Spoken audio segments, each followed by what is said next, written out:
The swamp is not land, it is not water.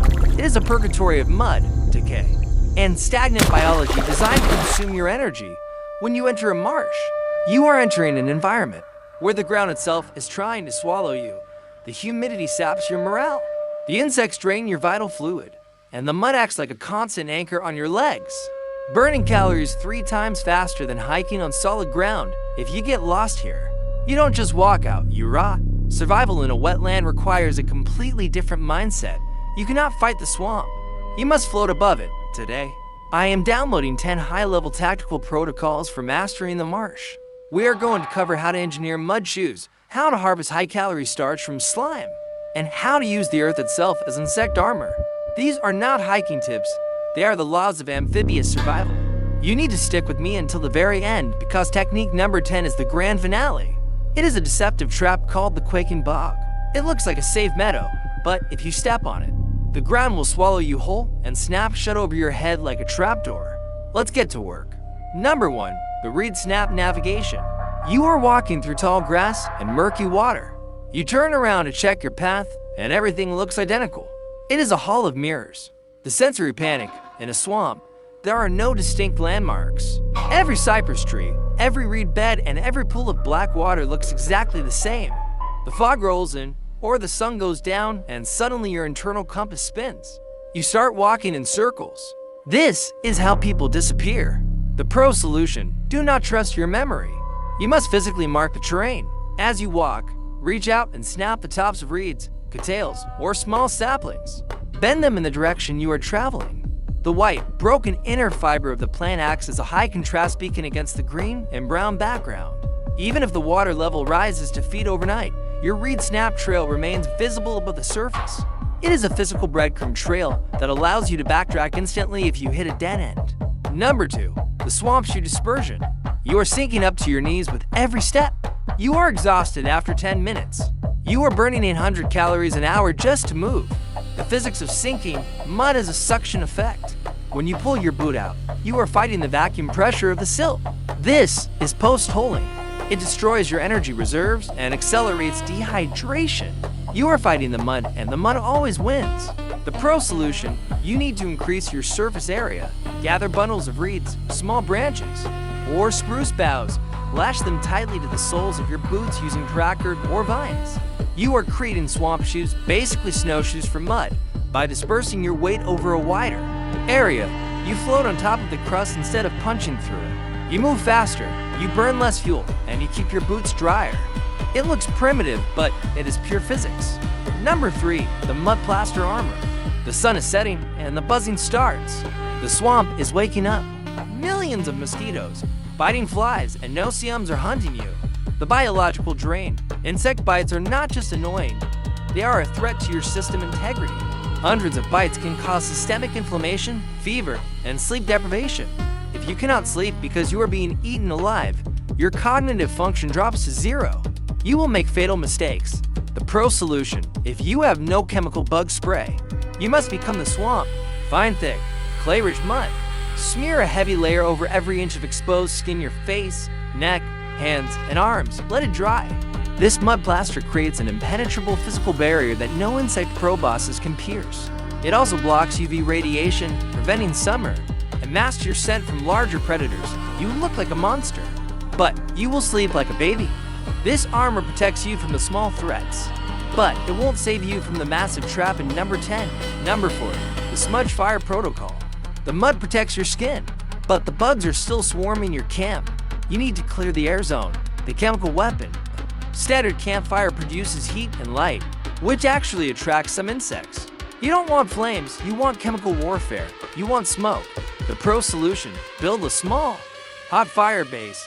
Once it is established, smother it with damp moss, green leaves, or rotten punky wood. Do not let it flame up. You want thick, white, cold smoke. This smoke contains natural oils and carbon monoxide that suffocate insects. Position yourself downwind so the smoke washes over your shelter. It creates a no-fly zone. Yes, it smells and your eyes might water, but it is better than being drained of a pint of vital fluid overnight. Number 5, the Cattail calorie harvest.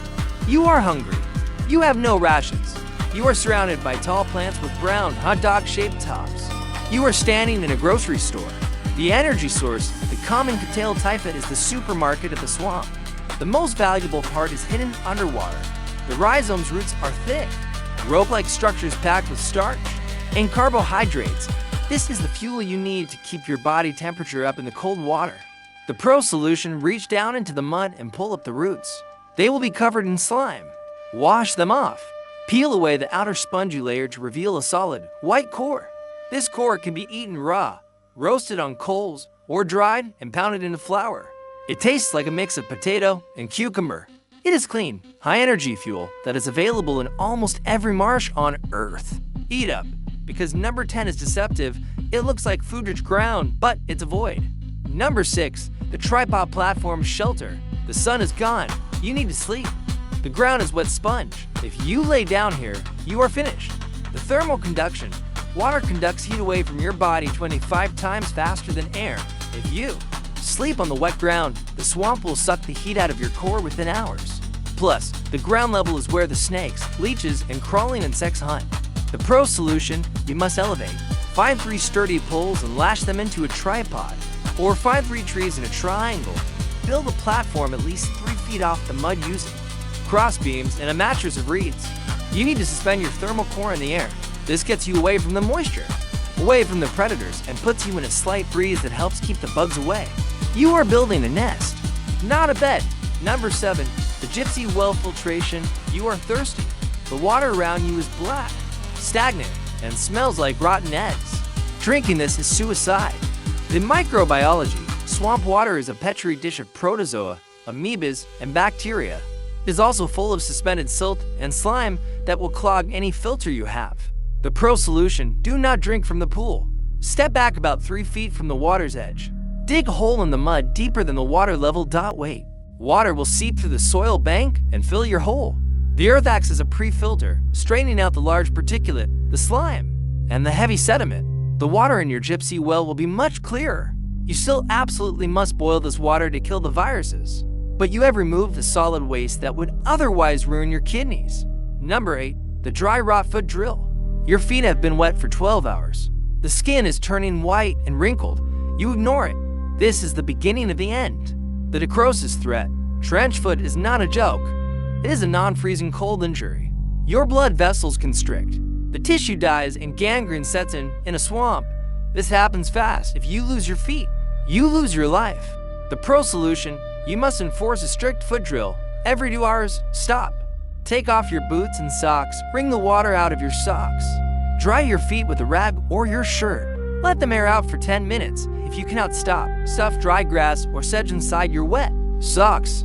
This creates a tiny layer of air circulation next to your skin, preventing the wet fabric from macerating your flesh. It is a small discipline that saves your toes.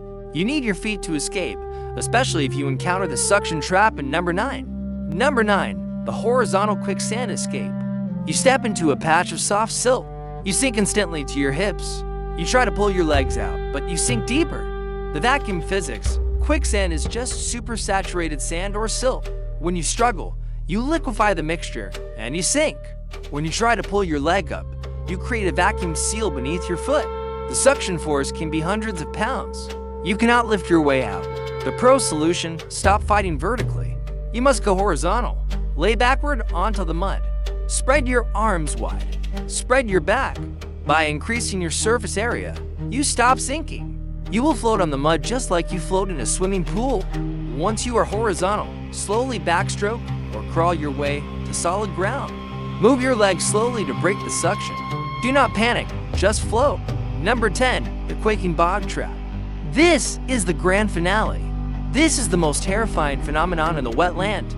It is the trap that leaves no trace. The concept: a quaking bog or a floating mat looks like a solid green meadow. It is grass, moss, maybe even small bushes, but underneath that thin layer of vegetation is 20 feet of black, liquid abyss. It is a carpet floating on a lake. The lethal mechanism: if you step onto this mat, it feels spongy, it quakes. If you hit a thin spot, you punch through. Gravity pulls you down into the dark water below. The terrifying part is that the vegetation mat is elastic. Once you fall through, the hole snaps shut above your head. You are trapped underwater in total darkness with a ceiling of roots and moss that you cannot break through. You disappear without a sound.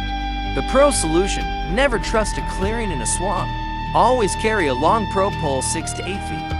Jab the ground in front of you before every step. If the pole goes through easily with no resistance, do not step there. Listen to the ground. If it ripples when you walk, freeze and back up slowly. This is nature's trapdoor, and it does not give second chances. The swamp is a test of patience and engineering. If you respect the mud, you can move through it. If you fight it, we'll keep you. In the next video, we will dive deeper into desert survival tactics. Subscribe so you don't miss it. Stay dry and stay safe.